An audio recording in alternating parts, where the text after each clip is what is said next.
In no time at all, Cakobau School became renowned not only for its academic prowess, but also for its achievements in the sporting arena. The school, over the 60 years of its existence, has excelled in hockey, netball, and of course athletics. I believe in all the years that secondary schools athletics has been competed for in its different forms since 1952, ACS has always won the girls' trophy, except for about 6 of those years. It was climaxed this year, in 2008, when the school won the girls' section for the unprecedented 8th year in a row since the awards of medals. The school has seen many participants in international meets like the South Pacific Games and the Commonwealth Games. In 1954, for example, Seniana Sorwale became the first Fijian girl to represent Fiji overseas. And she did this in the long jump in Vancouver, Canada. The thrill of winning is always contagious, and the old scholars are always enthralled to see performances like Akes Rotimi and the rest of the 2008 athletics team. Congratulations, girls. Keep the Waimanu flowing. The focus at Cakobau School is not only to educate girls to take their rightful place in society, but also to empower them to do the best they are capable of and be true to the motto to leave the world better than they found it.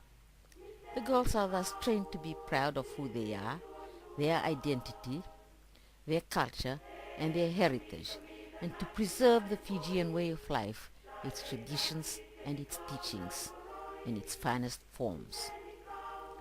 It was therefore fitting that under committed and far-sighted guidance, the girls who were selected from all walks of life for their academic ability became outstanding in many other respects, of which their singing, naive and faultless in perfection, became such charming and endearing attributes. The school choir excelled in the matchless purity of voices, giving perfect symmetry to the unique quality of the girls' unaccompanied singing. Its dancers showcase the variety of Fijian mekis and the different traditional costumes to go with each type. While other performers in Fiji were using crepe paper and artificial materials, the school resorted to stenciling its own tapa, using the different types of leaves like vasili and sadasada for costumes, and preparing its own vau for salu-salu and meke skirts. Some of you will remember the many vau expeditions into the forest behind the school and in Doloisuva. The school prided itself in reviving and promoting traditional music like Fijian lullabies and chants, using only nderua and lali for accompaniment. It made several recordings and international broadcasts, including the British Broadcasting Commission.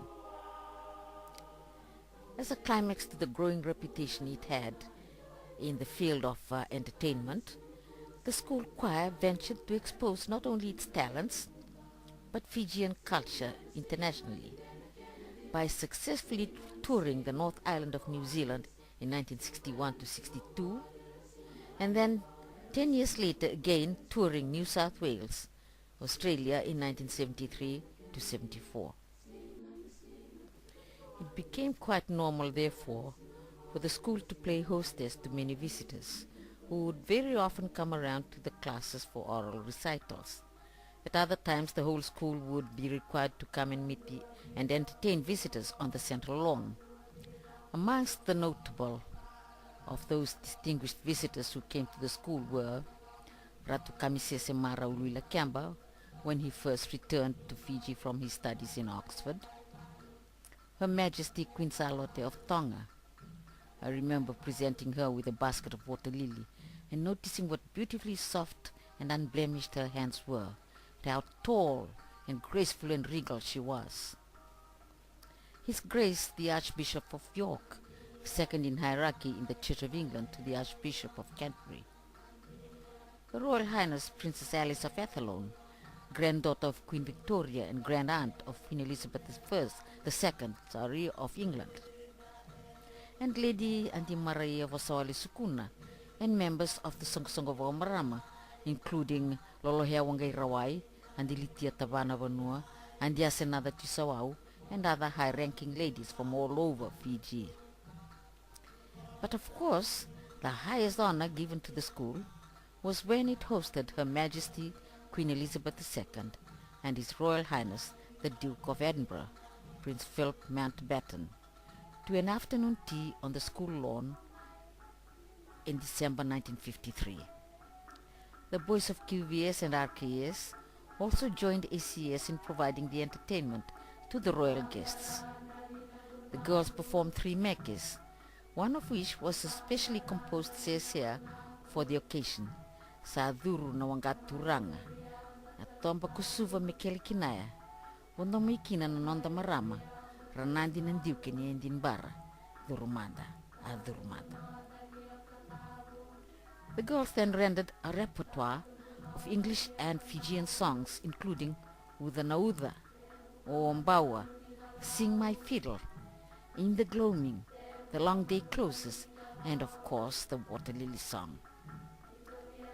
The boys performed a sitting meke known as Nungusalusalu na Meke Wau, and sang 1 or 2 songs including Wakarumbuka Umbutsuba. The compound was spotless and beautifully manicured on that memorable day, and the gardens were a sea of colors with different flowers all blooming. Zinnias, asters, dahlias, dianthus, phlox, petunias, gerberas, Honolulu salvias, snapdragons, chrysanthemums, etc., etc., etc. The artificial rockeries by the workshop were simply out of this world. They had miniature plants adorning the crevices and spaces amongst the rocks, and floral creepers draped over jet black rocks, forming a backdrop by the side. It looked like a garden in Japan. The shrubs of variegated leaves were trimmed to perfection, and the trees like the purple pride of Barbados and the pink and yellow cassius were in full bloom, as girls would recall these to be the right time of the year for them. ACS has never, in the 60 years of its history, looked better than it did then. The site of the Whakatunu, where Her Majesty the Queen and His Royal Highness the Duke of Edinburgh sat for the afternoon tea and entertainment, later became the site of the current tuition block.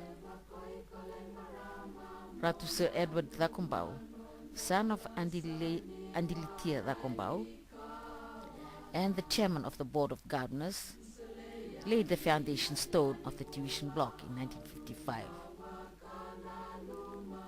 The entrance hall to the tuition block is inlaid with tiles, especially imported from United Kingdom, and patterned with traditional Fijian mat design so that it looks then and now, more than 50 years later, like a big Fijian mat or idogo.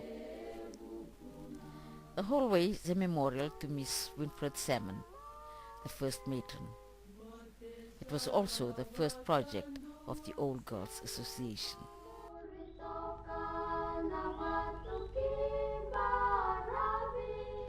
So